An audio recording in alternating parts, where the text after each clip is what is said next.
بسم الله الرحمن الرحيم. الحمد لله رب العالمين، والصلاة والسلام على أشرف الأنبياء والمرسلين سيدنا ومولانا محمد وعلى آله وأصحابه وأزواجه وذرياته أجمعين.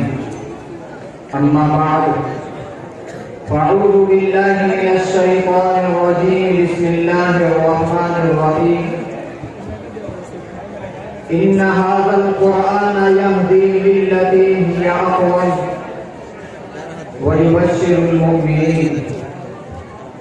صدق الله العظيم. میرے واجب الاحترام قابل صدر احترام حضرات علماء کرام، مہمانان اعزام اور عزیز ساتھیوں،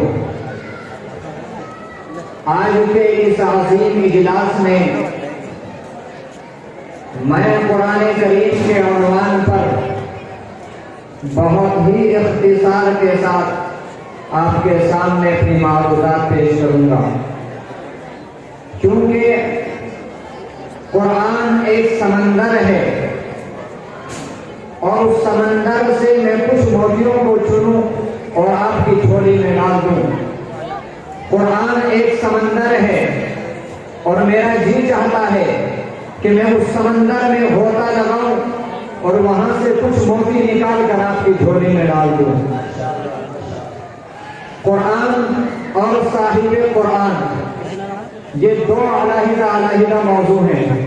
اگر میں یہ کہوں کہ دونوں ایک ہیں تو اس میں کلام نہیں، کہ قرآن بھی وہی ہے اور صاحب قرآن بھی وہی ہے۔ فرق کیا ہے؟ فرق یہ ہے کہ قرآن علم ہے، نبی عمل ہے۔ قرآن متن ہے، نبی تشریح ہے۔ قرآن اجمال ہے، نبی تفصیل ہے۔ قرآن کتاب میں اللہ کا کلام ہے، محمد چلتا پھرتا اللہ کا کلام ہے۔ قرآن بے مثال ہے، کیوں؟ اس لیے کہ جس پیغمبر پہ اترا وہ پیغمبر بھی بے مثال ہے۔ قرآن لازوال ہے، جس نبی پہ اترا وہ نبی بھی لازوال ہے۔ قرآن کو پڑھ کر کوئی تھکتا نہیں ہے اور محمد کو دیکھ کر کوئی تھکتا نہیں ہے۔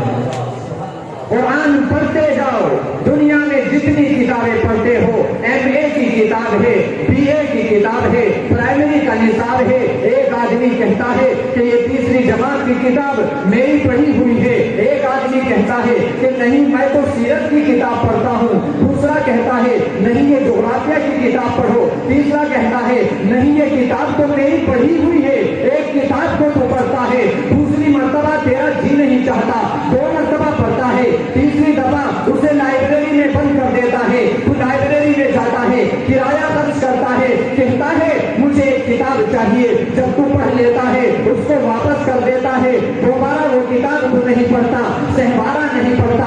لیکن ایک ہی ایسی کتاب ہے جس کا پہلی مرتبہ بھی وہی مزہ ہے، دوسری مرتبہ بھی وہی مزہ ہے، تیسری مرتبہ بھی وہی مزہ ہے، اور 40 مرتبہ پڑھے پھر بھی مزہ وہی ہے۔ ایک رات میں پڑھ لے مزہ وہی ہے، ساری رات پڑھے مزہ وہی ہے، سارا دن پڑھے مزہ وہی ہے، تراویح میں سنے مزہ وہی ہے، نفلوں میں سنے مزہ وہی ہے، ممبر پر سنے مزہ وہی ہے، تسبیح میں سنے مزہ وہی ہے، حافظ پڑھے مزہ وہی ہے، قاری پڑھے مزہ وہی ہے۔ قرآن پڑھتا جا، مزے میں کوئی تبدیلی نہیں، اور 40 مرتبہ بھی پڑھے گا تو عرش سے خدا بولے گا دنیا کی کسی کتاب پر اتنا ثواب نہیں ملتا جتنا ثواب اس کتاب پر ہے۔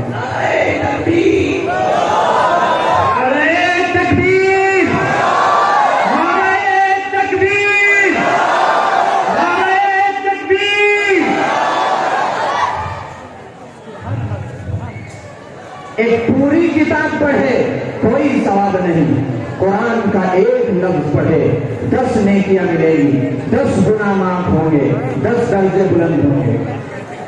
یہ تو پڑھنے والے کی بات ہے۔ میں خدا کی قسم کھا کر کہتا ہوں، تو قرآن نہیں پڑھتا ہے، قرآن سنتا ہے، تجھے تب بھی ثواب ہے، قرآن دیکھتا ہے تجھے تب بھی ثواب ہے، قرآن پر محبت کی نظر ڈالتا ہے تجھے تب بھی ثواب ہے۔ جو بچہ قرآن پڑھتا ہے اس بچے کو سینے